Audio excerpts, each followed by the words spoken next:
Hi friends, कैसे हो आप सब।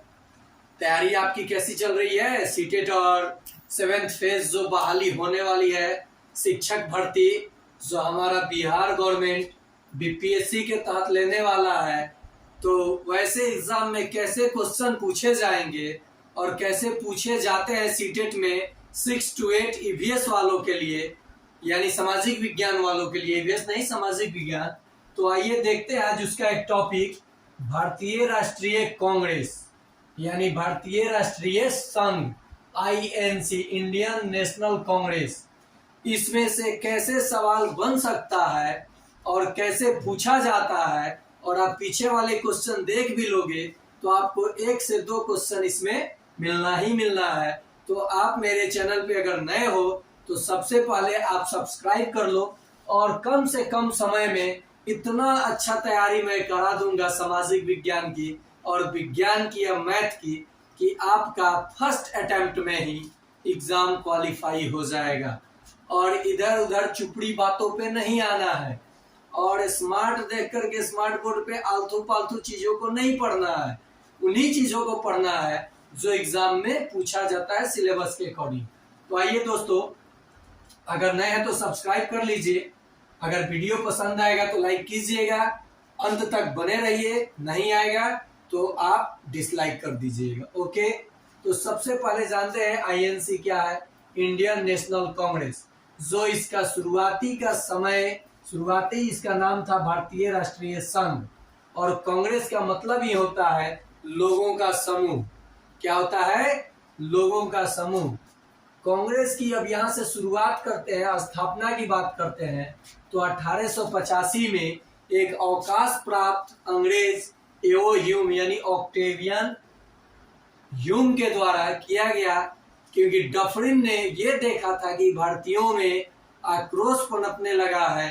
1857 के क्रांति के बाद ही इसकी स्थापना होती है, वो भी एक अंग्रेज आईसीएस अधिकारी के द्वारा। आखिर क्यों? क्योंकि लोगों में जो असंतोष की भावना थी वो इतनी जागृत ना हो जाए कि ब्रिटिश साम्राज्य को उजाड़ फेंके, उसी को कंट्रोल करने के लिए एक अवकाश प्राप्त अंग्रेज ऑक्टेवियन ह्यूम के द्वारा डफरिन के कहने पर एक योजना के तहत क्या बनाई गई, आईएनसी की स्थापना हुई, जिसका भारतीय राष्ट्रीय संघ नाम था। तो आपने देखा कि स्थापना कब हुई? 1885 में। ऑक्टेवियन ह्यूम, एओ ह्यूम कहा जाता है।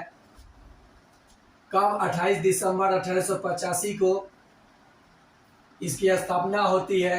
अध्यक्ष, सबसे पहले इसका जो सम्मेलन यानी जो इसका सम्मेलन होना था वो होना था पुणे में, लेकिन उसी समय फ्लैग फैल गया, जिसके कारण से बम्बई, उस समय बम्बई नाम था, गोकुल दास तेजपाल संस्कृत कॉलेज में इसकी सम्मेलन होती है, और जिसमें 72 सदस्य भाग लेते हैं, और जिसमें से सर्वाधिक बम्बई प्रांत के 38 लोग होते हैं।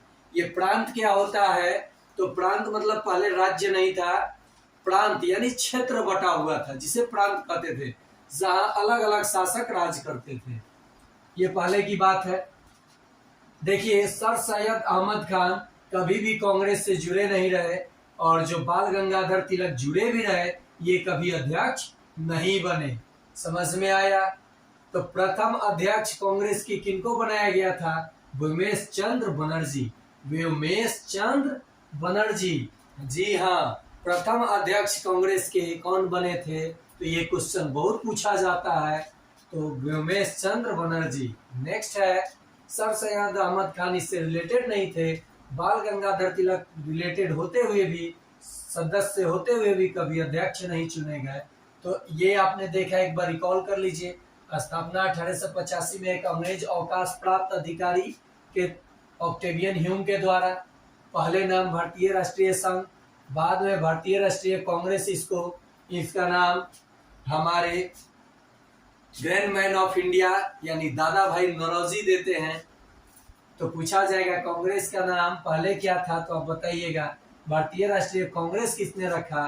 तो दादा भाई नौरोजी ने, जो प्रथम पारसी अध्यक्ष थे कांग्रेस के। समझ गए? वाइस राय, देखिए नाम बदल चुका था उस समय, जैसे बंगाल के गवर्नर, बंगाल का गवर्नर जनरल, भारत का गवर्नर जनरल था वाइस राय, तो नाम बदल गया था।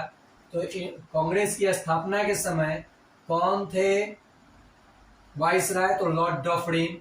और डफरिन ने ही कांग्रेस को एक चीज कहा था कि ये राष्ट्रद्रोहियों की संस्था है। कांग्रेस को पहले ही किसी अंग्रेज ने कह दिया था कि ये राष्ट्रद्रोहियों का संस्था है। लेकिन आगे क्या हुआ, कैसे हुआ, ये आप वंचित नहीं हो, आप बिना पढ़े किसी पे उंगली उठा देते हो या किसी की अवहेलना करते हो, तो आप अच्छे से जानकारियां इकट्ठा करो तब किसी के बारे में उंगली उठाओ। शिक्षा कभी ये नहीं कहती कि एक दूसरे से आप विभेद करो, चाहे वो किसी भी धर्म समुदाय से रिलेटेड हो। कानून सबके लिए बराबर है और सारे लोग भारत के लिए इक्वल है और कानूनी तरीके से सबको उतना ही अधिकार है जितना होना चाहिए। इसलिए किसी का मजाक ना उड़ाया जाए। देखो बाबू, तो ये डफरिन हो गया। देखिए, राष्ट्रद्रोहियों की संस्था है। इसके बदरुद्दीन तैयब जी, प्रथम मुस्लिम अध्यक्ष बदरुद्दीन तैयब जी को बनाई जाती है। बंकिम चंद्र चटर्जी, जो कि आईएनसी के लोग पदों के भूखे हैं, इन्होंने कहा था कि आईएनसी के लोग यानी भारतीय राष्ट्रीय कांग्रेस के लोग क्या हैं, तो पदों के भूखे हैं। किसने कहा था? तो बंकिम चंद्र चटर्जी ने।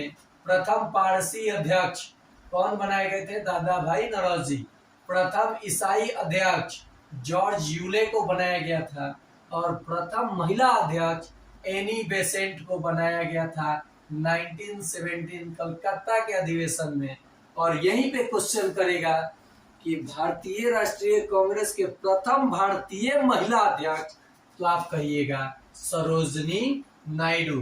तो ये रहा, इसी में से क्वेश्चन हमेशा पूछा जाता है सीटेट के सामाजिक विज्ञान के एग्जाम में, कम से कम 1 से 2 क्वेश्चन। और जो 7th फेज की बहाली होनी है उसमें तो पक्का है कि इसमें से 1 या 2 क्वेश्चन पूछ लिया जाएगा। तो आप इसको नोट डाउन कर लीजिए, क्योंकि इसे बनाने में मुझे बहुत मेहनत लगा कि ताकि मैं सारे चीजों को इकट्ठा करके आपको दे सकूं और आप आसानी से इसे समझ सकें और मेमोराइज करके अपने एग्जाम में कम से कम 1 या 2 नंबर हासिल कर सकें। कितना दुख होता है जब किसी का 1 या 2 नंबर के लिए रिजल्ट नहीं होता है। तो आप इन चीजों को देखिए, समझिए, कहीं मिस्टेक नहीं कीजिए, नहीं तो आप वंचित रह जाइएगा क्वालिफाई से। इसलिए आप इस वीडियो को अगर देखे हैं तो इसको नोट कर लीजिए। मैं ये नहीं कहूँगा कि आप नए हैं तो मेरे चैनल को सब्सक्राइब ही कीजिए, आप खुद कर लीजिएगा, मुझे पता है। तो आज के लिए इतना ही।